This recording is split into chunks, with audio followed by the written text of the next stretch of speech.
The day I first stepped into the mansion, I thought I had walked into a dream built from marble, money, and silence, the kind of silence that only exists where secrets are buried deep beneath luxury carpets. I was hired as a nanny for Mr. Adrian Cole's daughter, Lily Cole, the only child of a billionaire whose name dominated business magazines, yet whose home felt strangely empty despite its size.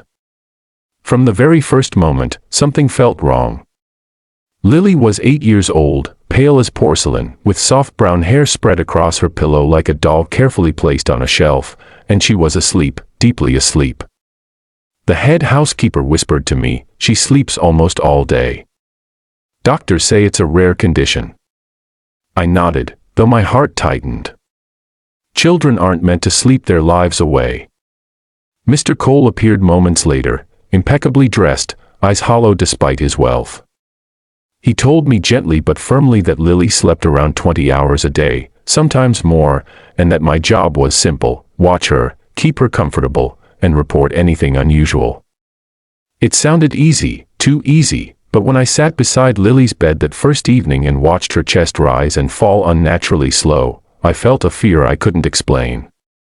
Days passed, each blending into the next. Lily would wake for barely 2 hours, during which she was weak, dizzy, and strangely afraid. She clung to my hand, whispering, "Don't let them give me the medicine," before falling asleep again. Medicine. That word haunted me. Every night, precisely at 9, another woman arrived, the private nurse. She always carried a brown medical bag, never spoke much, and insisted on administering Lily's pills personally.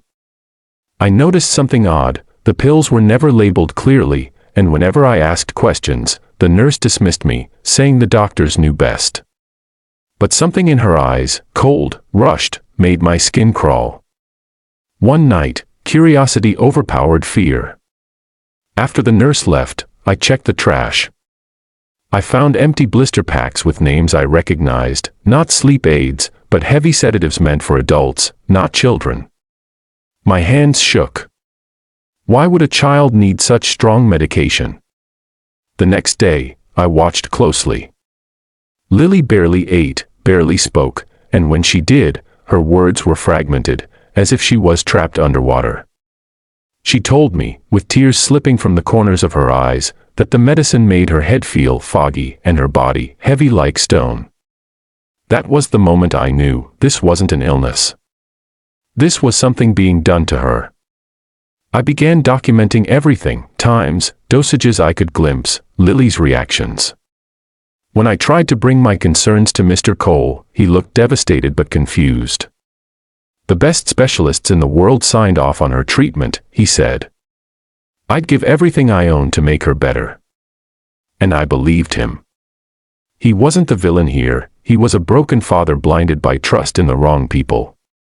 Late one night, Lily woke screaming, a rare moment of full consciousness. She begged me not to leave her alone. As I held her, she whispered something that changed everything: "The nurse says Daddy doesn't want me awake." My blood ran cold. The next day, I pretended everything was normal, but inside, I was planning. I contacted an old friend who worked in pediatric medicine and described the situation anonymously. Her response was immediate and alarming: "Those drugs can cause prolonged unconsciousness, muscle weakness, and even brain damage in children. This is abuse." Armed with this truth, I confronted the nurse when she arrived that night. She panicked, real panic, when I blocked her path to Lily's bed and demanded to see proper prescriptions. She tried to push past me. That's when Mr. Cole walked in, drawn by the raised voices. The nurse's composure shattered. Under pressure, the truth spilled out like poison: Lily wasn't sick.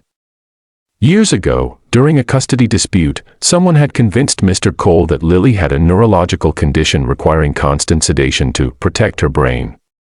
That someone had financial ties to the nurse and a corrupt doctor who had since disappeared overseas. Keeping Lily asleep made her compliant, quiet, easy to control, and kept certain trust funds locked. Mr. Cole collapsed to his knees when he realized his daughter had been stolen from him while living under his roof. Authorities were called. The nurse was arrested. Independent doctors were brought in immediately, and Lily's medication was stopped under supervision. The withdrawal was terrifying: sweats, tremors, confusion, but slowly, day by day, Lily began to wake up. Not just for hours, but for whole mornings, then afternoons. She laughed for the first time I saw, a sound so pure it made the mansion feel alive. Weeks later, Lily ran through the garden, sunlight on her face, no longer a sleeping statue but a living child. Mr. Cole publicly exposed the medical conspiracy, vowing to fund investigations into similar cases worldwide. As for me, I stayed, not as a nanny, but as family. Lily still holds my hand when she sleeps, but now it's at night, like a normal child, dreaming instead of being drugged into silence. This story isn't just about wealth or power, it's about how evil can hide behind authority, and how one question, one act of courage, can save a life. If this story moved you, shocked you, or opened your eyes, remember, there are real Lilies out there waiting for someone to notice. Subscribe to this channel for more powerful, emotional stories that reveal hidden truths, restore hope, and remind us that one voice can change everything.